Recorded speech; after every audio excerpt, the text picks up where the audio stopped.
영화 벤허를 보면 벤허는 사람의 이름으로 이스라엘 귀족입니다. 예수님과 같은 시대에 같은 나라에 같은 나이의 남자로 나옵니다. 벤허가 어떤 할아버지를 만나게 되는데 이 할아버지는 먼 동쪽 나라에서 사람을 찾기 위해 왔다고 했습니다. 30년 전에 이 땅을 와본 적이 있다고 했습니다. 그때 배웠던 아기가 이제 어른이 되어 공생애를 시작을 했을 텐데 그분을 만나러 왔다. 이 할아버지가 바로 동방박사 중에 한 사람이었던 것입니다. 그리하여 이 동방박사가 벤허를 예수님께 인도한다는 그런 이야기입니다. 정말 있을 법한 이야기지요? 그렇다면 동방박사뿐만이 아니고 아기 예수님을 뵌 적이 있는 사람 중에 이후에 예수님이 공생애를 시작했을 때 예수님을 뵙기 위해 찾아왔을 사람이 또 있을 수 있습니다. 혹시라도 예수님을 찾아온 중풍병자가 혹시라도 목자 중에 한 사람이 아니었을까? 30년이 지나가면서 연로하고 이제는 병이 들었는데 이 목자가 병을 고쳐달라는 이유만으로 예수님을 뵈려고 한 게 아니고 그때 배웠던 그 아기 예수가 공생애를 시작했다는 소식을 듣고 예수님을 만나기 위해 찾아왔을 가능성이 있습니다. 그렇다면 예수께서 그들의 믿음을 보셨다고 했는데 그 믿음이 반드시 지붕을 뚫은 데에서만 있었던 게 아니고 오래전 천사의 한 말을 기억하고 그 약속의 성취를 보려고 하는 데에서 이 사람의 믿음을 보셨을 수도 있는 것입니다. 여러분, 아기가 태어나면 온 집안의 큰 기쁨이지요. 사람이 다 기뻐하고 많은 기대를 걸고 많은 소망을 가집니다. 아기는 그야말로 기쁨 덩어리, 행복 덩어리, 소망 덩어리에 장차 이 아기가 커서 무엇이 될까? 왕자가 될까? 공주가 될까? 가수가 될까? 훌륭한 사람이 되어라. 행복한 사람이 되어라. 바른 사람이 되어라. 그러나 아기가 자라면서 미운 4살을 통과하고 미운 10살을 통과하고 아기일 때의 예쁨은 사라지고 미운 사람이 되는 점점 아기일 때 그 기쁨, 예쁨은 사라지고 점점 더 번민이 많은 사람으로 변모하게 되지 않습니까? 만일 아기였을 때 사람이 가졌던 기대, 가능성 이것을 어른이 된 후의 모습과 비교한다면 매칭이 안 되는 사람들이 꽤 많을 것입니다. 그 예쁨은 다 어디 가고 애물단지가 되었을까? 그때의 소망은 어디 가고 걱정에 가득한 사람이 되었을까? 그러나 예수님만큼은 할렐루야 탄생하실 때 그 기쁨, 그 놀라움, 그 선하심, 그 가능성, 약속이 어른이 되신 후에 그대로 보존이 돼서 어른이 되었을 때 그것을 이루신 것입니다. 할렐루야. 천사가 한 말 그대로 되었지요. 너희를 위하여 구주가 나셨으니 곧 그리스도 주시니라. 이 말씀대로 이루어졌습니다. 인류 역사상 유일하게 탄생하셨을 때 깨끗함, 순수함, 기쁨, 아름다움, 선함을 잃어버리지 않고 그대로 유지하신 유일한 분이 예수님은 죄가 없으십니다. 주는 저 산 밑에 백합 빛나는 새벽별 이 땅 위에 비길 것이 없도다. 이 구절 그대로 유일하게 인류 역사상 유일하게 선하시고 아름답고 진실하신 분이 예수님이 우리를 구원하실 수 있는 이유가 여기에 있습니다. 우리와 같이 사람이 되셨으되 죄가 없으셨기 때문이에요. 그래서 예수님을 아기 때 본 사람이 어른이 된 예수님을 만났을 때 결코 실망하지 않았을 것입니다. 하나님의 약속이 그대로 성취된 것을 보았을 것입니다. 오늘 본문을 보면 예수님이 태어나셨을 때 표적이란 말을 썼어요.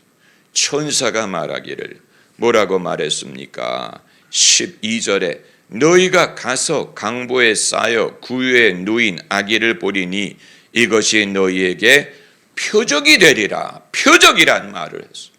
표적이란 말은 예수님을 알아볼 수 있는 증거를 말하는 것인데 무엇이 표적이라는 얘기입니까? 구유에 탄생하신 것이 표적이 된다. 이게 어떻게 표적이라는 말이냐? 이후에 예수님이 어른이 되셨을 때도 예수님이 구주라는 것을 알아볼 수 있는 그 표적, 그것이 십자가였기 때문에 애기였을 때 구유에 탄생하신 것이 이 겸손한 예수, 그 어린 주 예수 누울 자리 없어 귀하신 몸이 구유에 있네. 태어나셨을 때 그 구유가 표적이 돼서 이후에 십자가에 달리신 예수님을 통하여 이분이 그분이다. 이분이 그분이다. 예수님이 변하지 않았다. 태어나셨을 때 그 표적, 그것이 예수님이 십자가에 달리실 때 그대로 표적이 되어서 이것을 보고 이분이 구주라는 사실을 사람들이 알아볼 수 있었던 것입니다. 바리새인들이 예수님에게 늘 표적을 보여달라고 요구해요. 표적을 보여달라. 표적을 보여주면 믿겠다. 이 요구에 예수님이 내가 무슨 표적을 보여줄 수 있느냐? 십자가 이외에는, 예수님의 죽음 이외에는 표적을 보여줄 수 없다. 바리새인들은 그걸 못 알아들었죠. 무슨 말인지 못 알아들었어요. 그러나 탄생하실 때부터 예수님을 예수님으로 알아볼 수 있는 표적이 있었어요. 태어나셨을 때는 구유였지만 이후에 예수님의 십자가의 낮아짐, 당신을 낮추심, 예루살렘에 들어가실 때 남의 나귀를 빌려 타고 들어가신 것, 남의 다락방을 빌려서 만찬을 나누신 것, 그리고 험한 십자가를 지고 돌아가신 것, 여기에 이분이 하나님의 아들이요 우리의 구주라는 표적이 있었던 것입니다. 믿는 사람에게는 이 표적을 탄생하셨을 때도 알아보았고 예수님이 돌아가실 때도 알아봤습니다. 손에 못자국을 보아 알겠네. 할렐루야. 그러므로 예수님의 구유에는 일종의 돌잡이 같은 의미가 있었어요. 돌잡이. 우리는 애기 돌잡이 할 때 그 앞에 좋은 것만을 갖다 놓습니다. 거기 나쁜 거 하나도 없어. 오래 살라고 시를 갖다 놓고, 공부 잘하라고 연필 갖다 놓고, 글 잘 쓰라고 붓을 갖다 놓고, 의사가 되라고 청진기 갖다 놓고, 판사가, 어떻게 한 사람이 이거 다 될 수 있는지 모르겠지만 판사가 되라고 의사봉 갖다 놓고, 장군이 되라고 검을 갖다 놓고, 연예인 되라고 마이크를 갖다 놔. 그리고 부자가 되라고 돈을 갖다 놓습니다. 보통 돈을 잡을 때까지 계속 잡게 하는 것 같아요. 그런데 예수님에게는 태어나실 때부터 장차 인류를 구원하라고 구유에 태어나신 거예요. 이게 예수님의 돌잡이와 같은, 이게 표적. 그래서 정말로 예수님은 이 세상을 구원하기 위해 십자가에 달려 돌아가신 것입니다. 여러분, 소위 the first Christmas, 첫 크리스마스가 오늘 본문의 사건 아닙니까? 첫 크리스마스. 우리가 생각하기에 가급적 파티를 하려면 많은 사람을 불러야 신이 나고, 메시아의 탄생인데, 메시아의 탄생, 왕의 탄생답게 더 많은 사람을 불러서 더 떠들썩하게, 더 신나게, 더 화려하게 축하하면 좋지 않았을까? 왜 소수의 사람만이 이 소식을 듣고, 그것도 밤중에 조용히 예수님을 찾아가 기뻐했을까? 그리고 천군 천사가 하나님을 찬양하는 광경을 더 많은 사람이 봤으면 믿지 않았을까? 더 많은 사람이 목격했으면 하나님께 영광이 되지 않았을까? 여기에서 하나님의 지혜를 발견하는 것입니다. 하나님은 이미 영광을 받으셨어. 많은 사람이 그걸 본다고 하나님의 영광에 무엇을 추가할 수 있는 게 아니에요. 하나님은 이미 영광을 받으셨어. 이미 하나님은 높으신 하나님이에요. 그 넘치는 은혜로 우리를 구원하시는 것이지, 사람들이 많이 믿고 많이 모이고 떠들썩해진다고 해서 하나님에게 영광을 추가할 수 있는 것이 아니에요.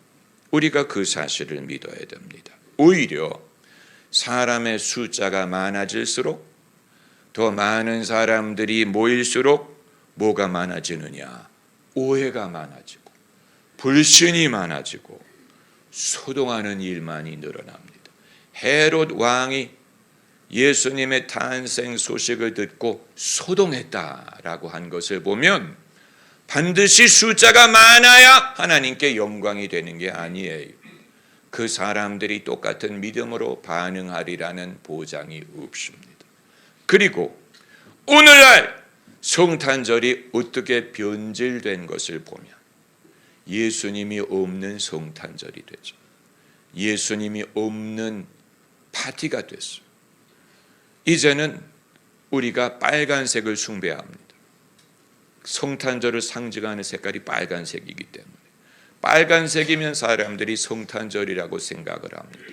예수님이 없는 성탄절이 된 것을 보면 왜 예수께서 탄생하셨을 때 소수의 사람만이 그것을 알고 기뻐했을지 이해가 되고, 하나님이 당신의 일을 어떤 식으로 하시기를 원하시는가 하는 방법을 우리가 엿볼 수 있습니다. 오늘 본문대로 온 백성에게 미칠 큰 기쁨의 좋은 소식이 맞아요. 온 백성을 위한 거예요. 온 백성이 듣고 믿게 될 것입니다. 우리가 그것을 믿습니다. 그러나 그럼에도 불구하고 소수에게 그것을 알리고, 소수가 그것을 믿고 귀중히 여기고 예수님을 경배했다는 사실은, 하나님께서는 당신의 진리가 믿는 사람들, 그게 반드시 많아야 되는 게 아니고, 그 사람들이 유명해야 되는 게 아니고, 목자 같은 평범한 사람들, 소수의 사람들이 알고 기뻐하는 것만으로 하나님께 영광이 된다는 사실을 우리가 믿는다면, 내가 하나님께 많은 것을 드려야 하는 게 아니고, 내가 반드시 큰 무엇을 해야 되는 게 아니고, 소박한 사람이 주님의 말씀을 듣고 진실로 믿고 받아들이고 마음속에 기뻐하는 것만으로 하나님께 영광이 된다는 사실을 우리가 알 수 있습니다. 할렐루야. 성탄절이 되면 사방에 붙는 표가 있지. 크리스마스 카드에 주로 쓰는 문구입니다. 하늘에는 영광, 땅에는 평화. 우리 귀에 아주 익숙한 성탄절의 문구이. 이 문구가 천사의 말에서 비롯됐는데 천사가 그렇게 말한 적이 없어.